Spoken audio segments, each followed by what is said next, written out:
Hey, bonjour tout le monde, alors c'est Xavier, alias Xavki, vous me retrouverez facilement sur YouTube. Aujourd'hui on poursuit nos vidéos avec toujours le déploiement de notre infrastructure sur le cloud Infomaniac, une infrastructure qu'on va chercher à avoir à la fois moderne, simple, épurée et dynamique. Vous allez voir, on va découvrir ça au fur et à mesure. Et aujourd'hui ce que je vous propose c'est de découvrir comment créer une première instance via l'interface graphique du cloud Infomaniac. On va pas revenir sur ce qu'est globalement un cloud, on en a parlé un petit peu lors de la vidéo précédente. Ce qu'on va rechercher nous principalement dans le cloud Infomaniac, le cloud public, c'est principalement le contrôle de la consommation des coûts. Donc vous allez voir qu'on va créer notre instance, on va la détruire, on ne va ne payer uniquement que la durée où l'instance va être up finalement. Également la mutualisation des ressources, ça c'est quelque chose qui est important. Et cette isolation finalement on va être dans notre espace de travail. On a créé notre public cloud lors de la vidéo précédente, on lui a créé un projet également, donc c'est l'occasion de l'utiliser. Et puis on verra dans les vidéos suivantes, on utilisera Terraform pour créer cette première instance.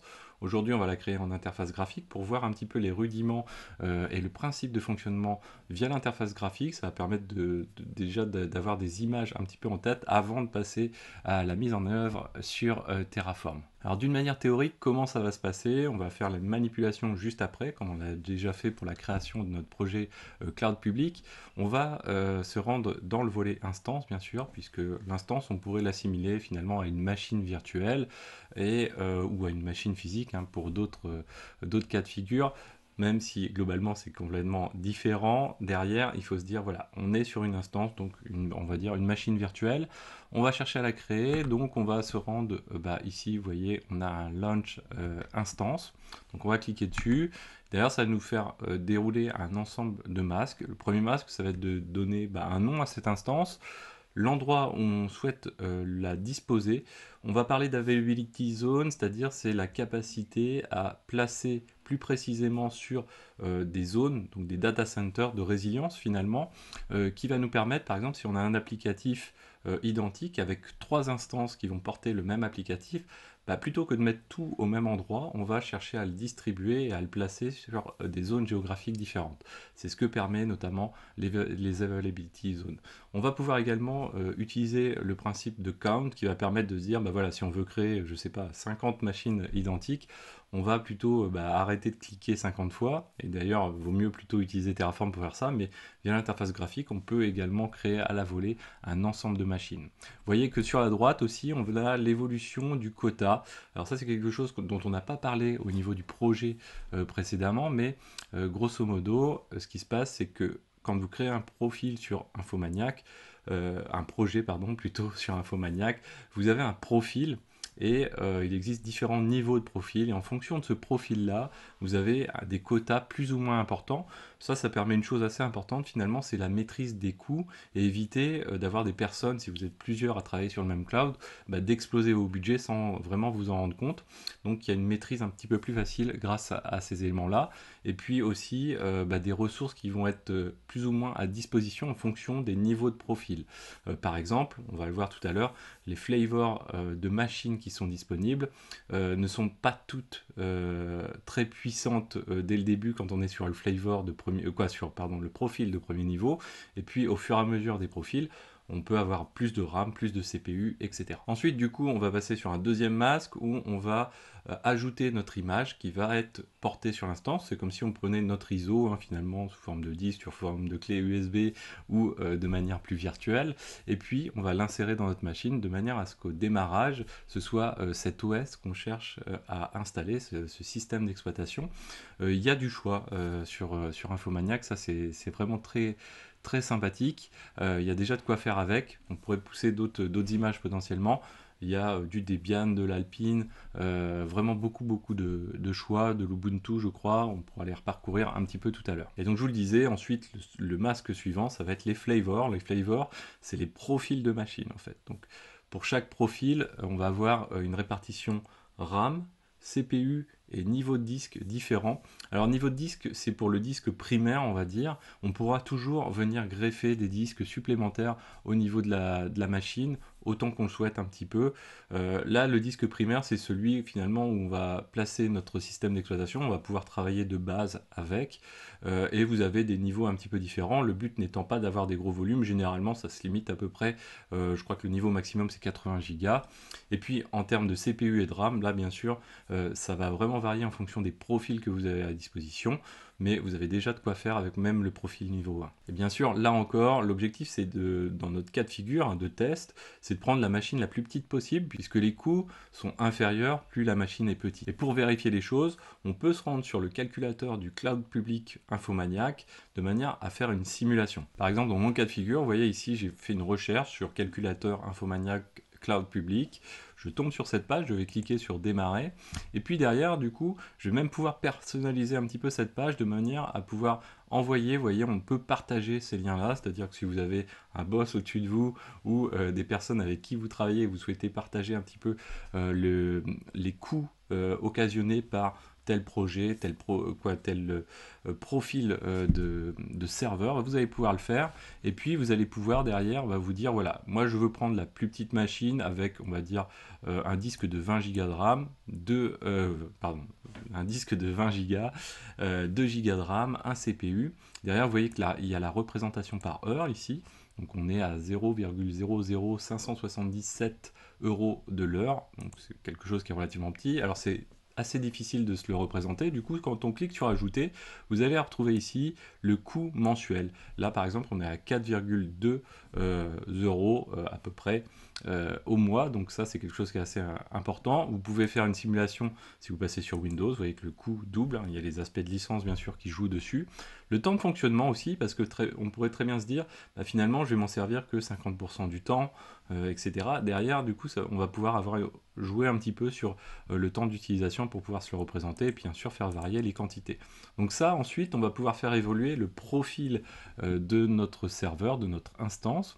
On va pouvoir par exemple lui rajouter des blocs storage, c'est-à-dire des disques, suivant, donc moi je suis sur un profil 3, donc j'ai accès à du perf 1, du perf 2, du perf 3, et vous voyez que suivant les performances, on a donc des performances lecture-écriture, qui vont augmenter au fur et à mesure des profils, c'est-à-dire des IOPS qui vont augmenter, et derrière, les coûts bien sûr vont être assez différents. Mais si on veut rajouter, on peut rajouter un disque, et vous voyez que c'est un coût par giga par heure. Pour les gens qui ne connaissent pas, c'est quelque chose d'assez classique. Mais là encore, les coûts sont pas exorbitants, on va dire. Vous pouvez y ajouter de l'object storage, mais vous pouvez surtout y ajouter une IP publique. Alors on reviendra sur ça un petit peu plus tard. Vous voyez que c'est un coût horaire également qu'on peut intégrer dedans. Donc ça, c'est quelque chose d'important. Vous voyez que nous, là, on est par exemple sur celle-ci à 4,21 € par mois. C'est pas excessif, et ça peut permettre déjà de faire des choses. On va le voir quand on va utiliser Consul, on n'a vraiment pas besoin de grosses machines. Donc là, c'est là où c'est assez intéressant avec ces machines qu'on peut qualifier de nano finalement, puisqu'elles sont largement suffisantes pour ce qu'on veut faire. Et finalement le coût horaire n'est pas énorme. Donc après avoir fait ça, ce qu'on va faire, on va tomber sur un masque qui va nous mettre à disposition, et on reviendra sur les aspects réseau un petit peu plus tard, différentes interfaces réseau, plus exactement différents réseaux à notre disposition, et on va pouvoir sélectionner sur quel réseau on va souhaiter installer, quel réseau on va souhaiter installer sur cette machine. Et bien nous bien sûr là on est sur une phase de test, ce qu'on veut c'est pouvoir y accéder de l'extérieur. On va utiliser un réseau externe qui est mis à disposition par défaut, c'est l'EXT-net 1, et celui-ci fournit tout simplement des IP publics.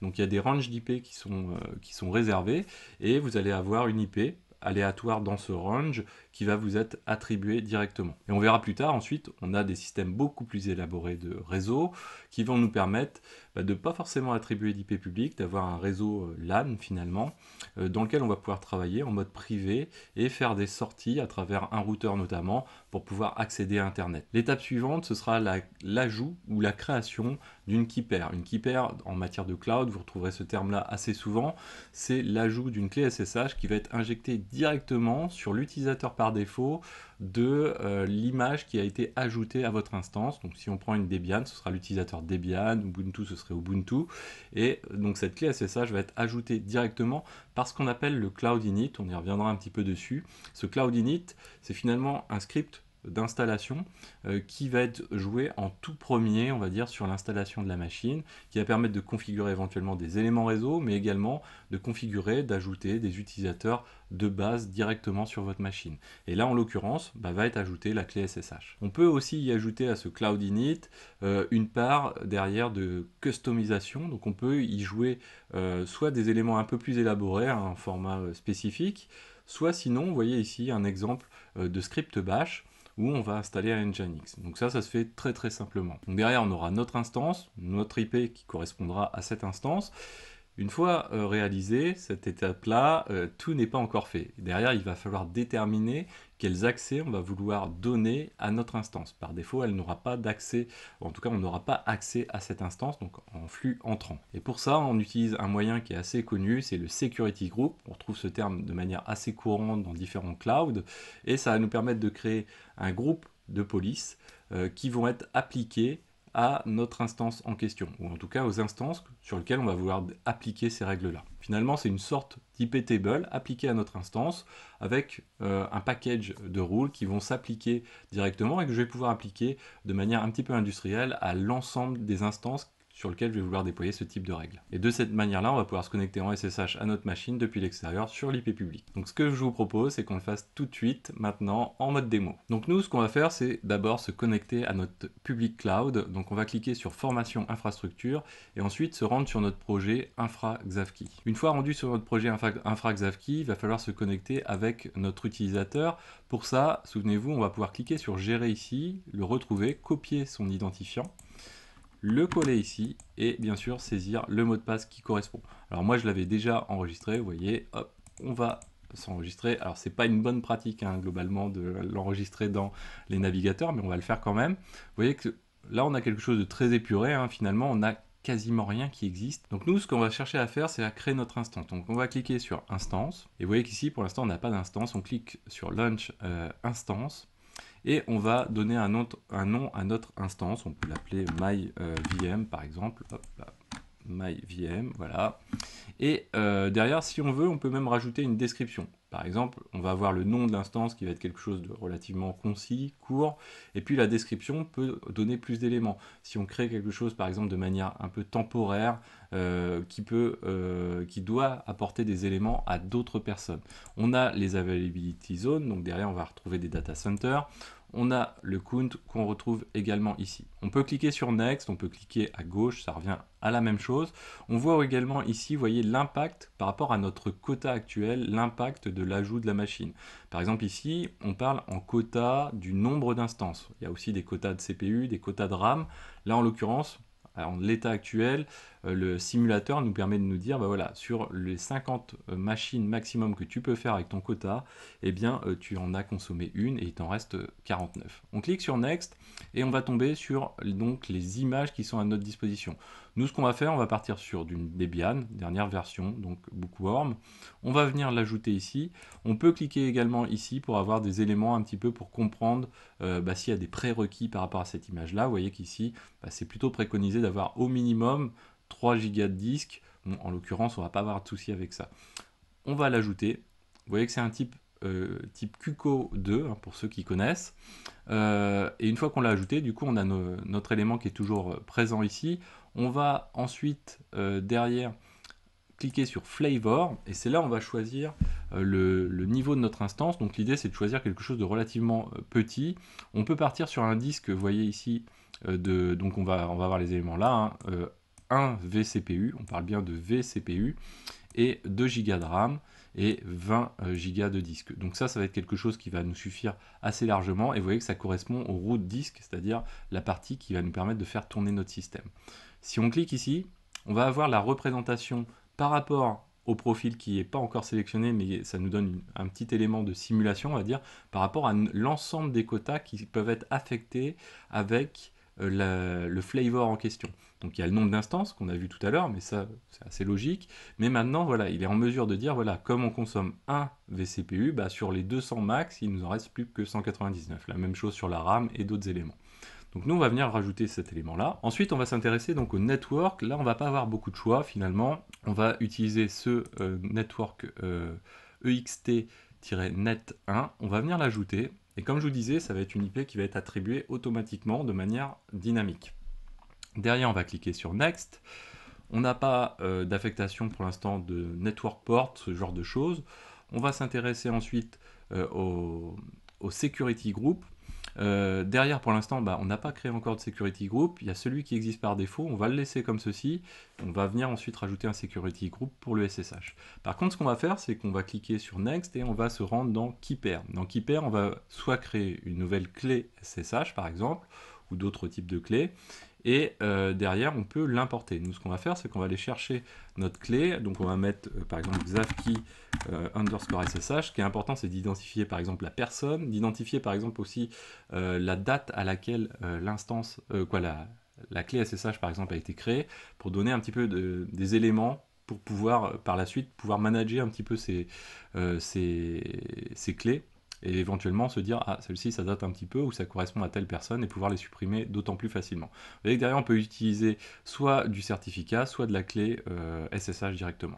On peut également faire un copier-coller de la clé de cette manière-ci. Nous on va faire un browse, on va se rendre dans notre home, on va se rendre dans .ssh, select, voilà. Donc il nous l'a recopié directement. On fait import keeper et une fois qu'on a fait import keeper, du coup, vous voyez qu'on a notre clé qui vient d'être ajoutée juste ici. Si on clique dessus, on a un aperçu de la clé, c'est une clé publique, bien sûr. Et derrière, on peut cliquer sur Next et on peut rajouter des éléments de configuration. C'est là où on a vu tout à l'heure, on peut rajouter, vous voyez ici, ce qu'on appelle du user data. Je vous invite à aller voir Cloud Init, on y reviendra, c'est fort possible.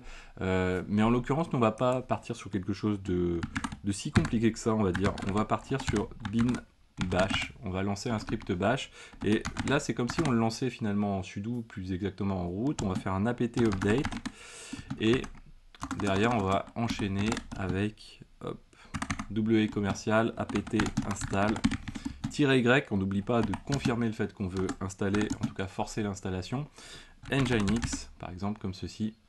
Et derrière on va s'assurer qu'il soit démarré, donc on va faire un systemctl start nginx, comme ça on est sûr qu'il est démarré. Des fois ils sont démarrés, des fois pas forcément.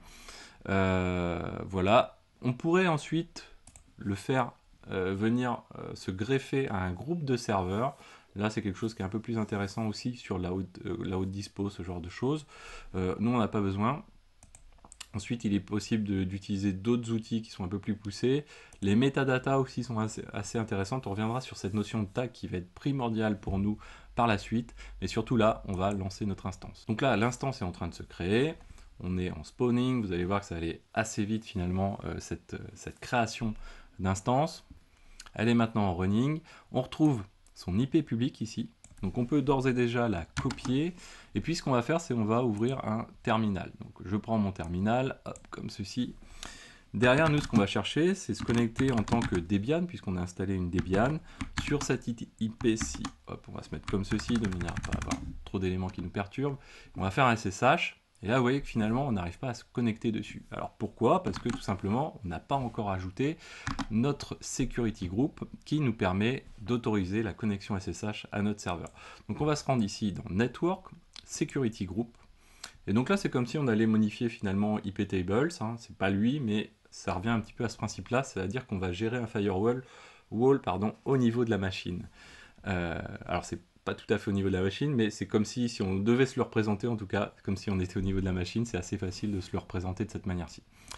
On va créer un security group, on va dire par exemple ici SSH, voilà, tout simplement. L'idéal, les security groups, ça fait partie du quota. Donc ce qui est possible de faire, c'est que vous allez voir, un security group comprend un ensemble de règles. On pourrait très bien dire, on a un security group qui comprend du SSH, du web server, etc., HTTP, SSH, etc., dans le même security group, ce qui permet du coup d'agréger les mêmes règles ensemble au sein de la même enveloppe et utiliser finalement qu'un security group pour l'ensemble. Attention, il faut que ça reste cohérent à l'échelle de l'infrastructure. Si par exemple vous n'avez pas besoin de déployer un maximum de règles, c'est pas la peine de gérer ce cas de figure-là, en tout cas de cette manière-ci, parce que vous avez un risque finalement d'être moins sur du zéro trust, on va dire. En tout cas, vous allez potentiellement autoriser trop de choses. Donc il vaut mieux faire une gestion à minima un petit peu à la base, en tout cas quand on démarre de cette manière-ci. les quotas sont quand même relativement haut placés. Donc là, on vient de créer notre security group. Hop. On doit être déjà dedans, voilà, on est déjà dedans, il a été créé ici. On a un identifiant de security group. On verra que les identifiants, c'est quelque chose de primordial, non pas quand on est dans l'interface graphique, mais quand on utilise Terraform. On va manage les rules à l'intérieur du security group. Vous voyez qu'on a forcément des rules d'égress par défaut qui s'appliquent. On va venir par contre nous rajouter une rules d'ingress, donc entrant finalement. Donc par défaut elle est ingress, vous voyez. Et là par défaut on a déjà un ensemble de sous-éléments pour les protocoles les plus courants. Nous par exemple ça va être SSH, sinon on va pouvoir rentrer des IP directement. Derrière on peut appliquer des règles de limitation. Nous on va rester sur global, mais je pourrais très bien avoir mon IP spécifiquement qui va être whitelisté pour pouvoir rentrer en matière de SSH. Donc on peut quand même limiter jusqu'à un /32 potentiellement. Donc c'est quelque chose qui peut être assez intéressant. On va faire add. Donc là notre règle d'ingress a été ajoutée.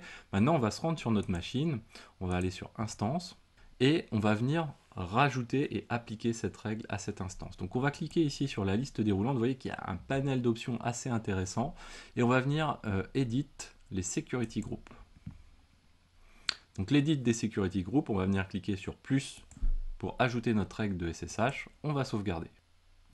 Donc maintenant, ce qu'on va faire, on va se rendre de nouveau dans notre terminal et on va lancer notre SSH. Et vous voyez que cette fois-ci, on a réussi à passer.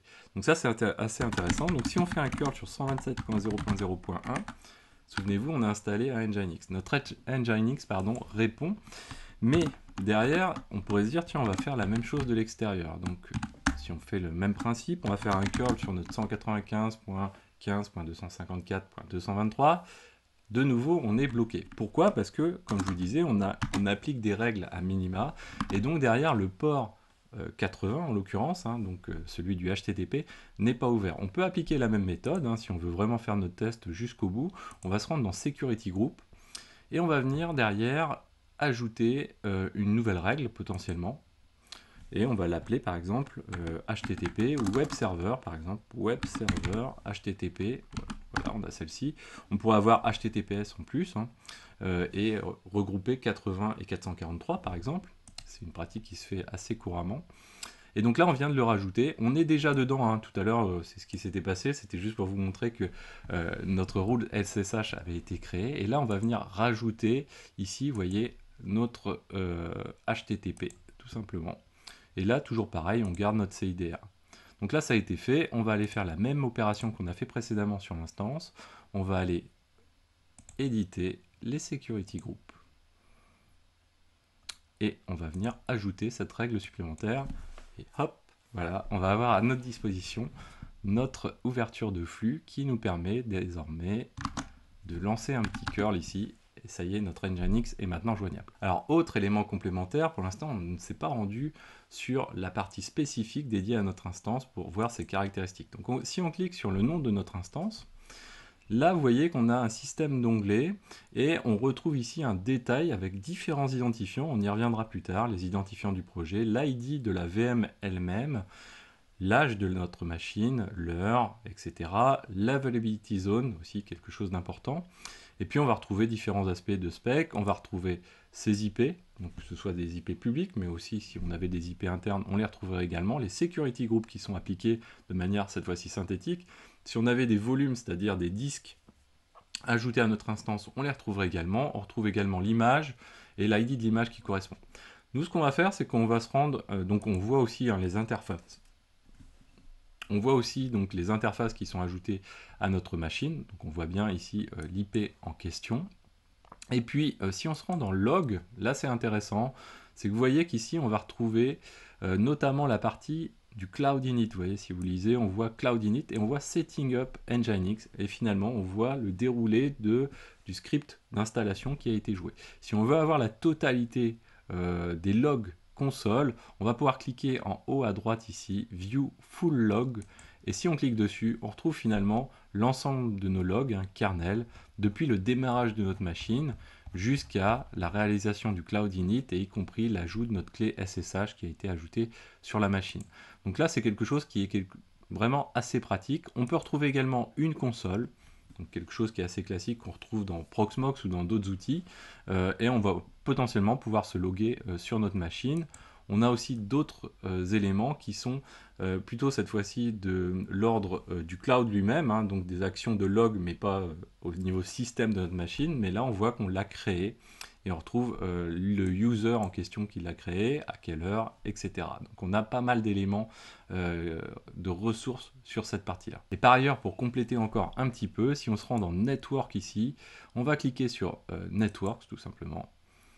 Et sur Networks, on va retrouver ici donc EXT Net 1, on va cliquer dessus, et si on clique sur ce network, on va pouvoir voir ici qu'on a des subnets, et dans ces subnets, ici, on va pouvoir retrouver l'ensemble des réseaux qu'on a à notre disposition, et sur lequel on a été attribué notre interface. Donc si on clique sur port, on va voir qu'on a eu un port qui a été attribué, et c'est celui qui correspond à notre IP. Et ce que je vous propose avant de terminer, pour ne pas consommer votre quota, c'est une bonne habitude à prendre, c'est de cliquer ici sur votre instance, ou de cliquer tout simplement dans la liste déroulante ici, et ce qu'on va faire, c'est qu'on va delete l'instance en question. Donc on va cliquer ici, donc ça a été assez rapide, et derrière on va essayer de cleaner un peu l'ensemble des éléments, puisqu'on va voir qu'on va faire à peu près la même démarche dans la prochaine vidéo à partir de Terraform. Donc on va nettoyer également notre keypair qui est présente, de cette manière-ci, et puis on va se rendre dans Network, Security Group, et là encore on va pouvoir supprimer nos Security Group. Alors déjà on commence à pressentir le fait qu'il va y avoir potentiellement des dépendances et avec des ordres à respecter, c'est-à-dire qu'on ne peut pas potentiellement supprimer des Security Group de machines qui en portent par exemple, ce genre de choses. Et donc derrière, quand on va jouer du Terraform, vous verrez, on va d'abord découvrir Terraform, mais derrière il va y avoir des systèmes de dépendance qui vont être aussi assez importants, notamment quand on veut jouer une installation full et pouvoir la détruire, pardon, j'allais dire la destroy en intégralité de cette manière-ci. Voilà, donc là on a fait la suppression, donc ça c'est super. On n'a pas besoin d'aller supprimer notre IP, ça s'est fait de manière automatique. Et donc on se donne rendez-vous dans la prochaine vidéo, notamment pour faire la même chose, mais cette fois-ci de manière full automatisée avec Terraform, et notamment l'initiation à Terraform. Ciao à tous!